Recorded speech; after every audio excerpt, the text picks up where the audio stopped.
dalam rangka menyambut Hari Keluarga Nasional yang tahun ini mengambil tema BKKBN baru dengan gaya baru dan semangat baru hadir di dalam keluargamu.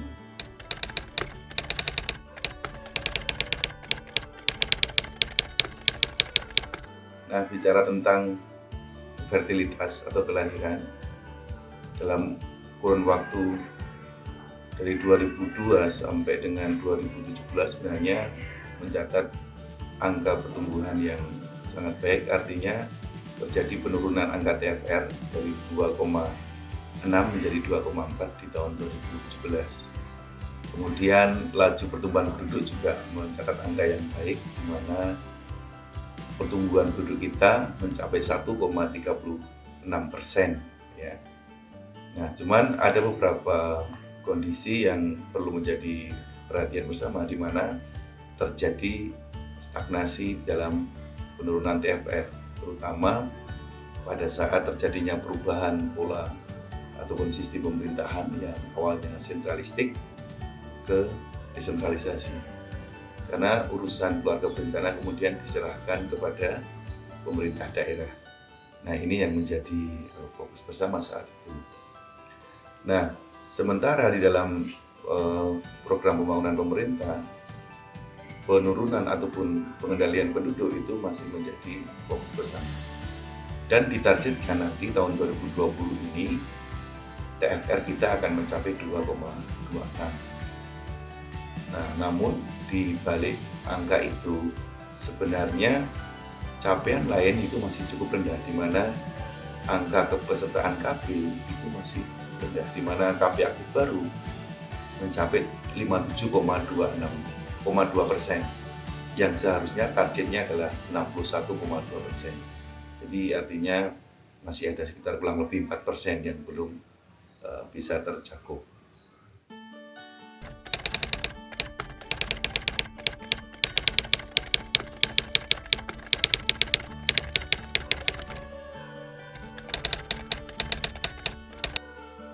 Di tahun 2020 ini, sebelum adanya virus corona, diperkirakan jumlah kelahiran akan mencapai 4,7 juta.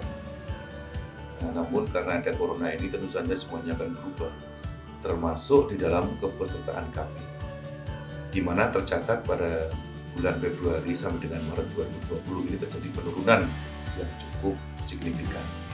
Misalnya di dalam penggunaan KB suntik dari 524.989 itu turun menjadi 341.109 pengguna suntik.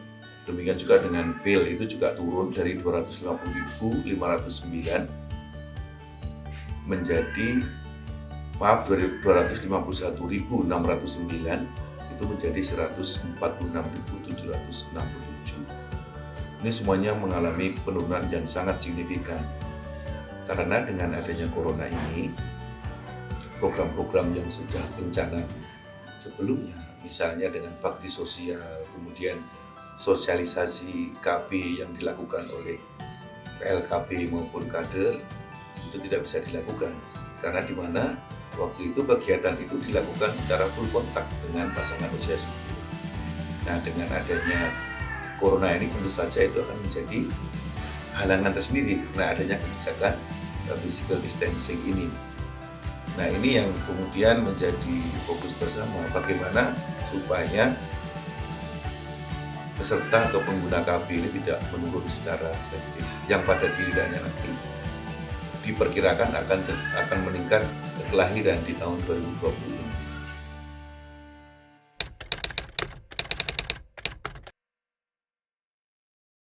Nah, oleh karena itu ada beberapa langkah yang digagas oleh BKKBN. Yang pertama adalah memberikan pelayanan KB sampai ke wilayah pelosok yang dilakukan dengan gratis. Dan ada kebijakan bahwa penyuluh KB atau kader yang selama ini tidak bisa membantu menyalurkan obat, tetapi karena adanya corona ini, mereka bisa membantu untuk menyalurkan obat kepada pasangan usia subur. Kemudian juga BKKBN menggandeng Ikatan Bidan Indonesia untuk membagikan alat pelindung diri yang tujuannya untuk membantu bidan memberikan pelayanan kepada pasukan usia subur dengan menggunakan alat pelindung diri tadi. Kemudian ditargetkan di tahun 2020 ini juga akan ada pelayanan 1 juta akseptor.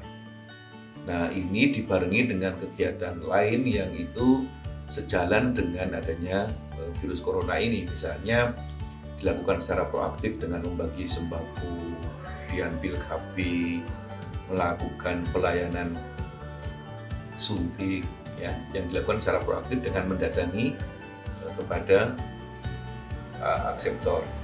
Kemudian yang keempat, sosialisasi yang selama ini dilakukan dengan tatap muka, full kontak, person to person, itu diubah dengan melalui online atau daring. Nah, dengan adanya kondisi corona seperti ini, bisa dengan menggandeng public figure untuk melakukan sosialisasi tadi melalui daring. Nah, kemudian yang berikutnya adalah melakukan realokasi anggaran. Anggaran yang selama ini sudah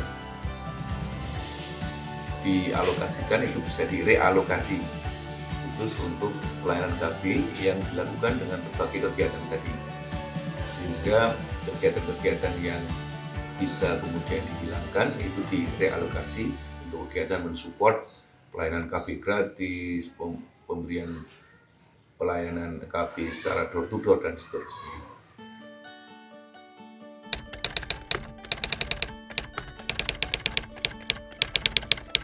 Dengan adanya corona ini banyak sekali kebijakan yang membatasi seseorang untuk melakukan aktivitas di luar rumah.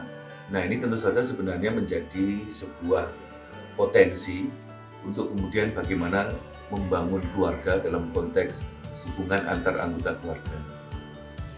Dengan kemajuan yang ada saat ini,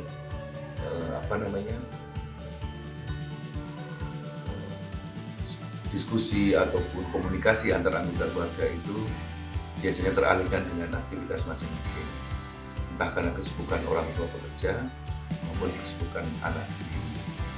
Nah, dengan adanya corona ini sebenarnya ada hikmah di balik itu. Keluarga menjadi lebih banyak ketemu di rumah, sehingga itu bisa meningkatkan kualitas di dalam proses komunikasi maupun hubungan antara anggota keluarga.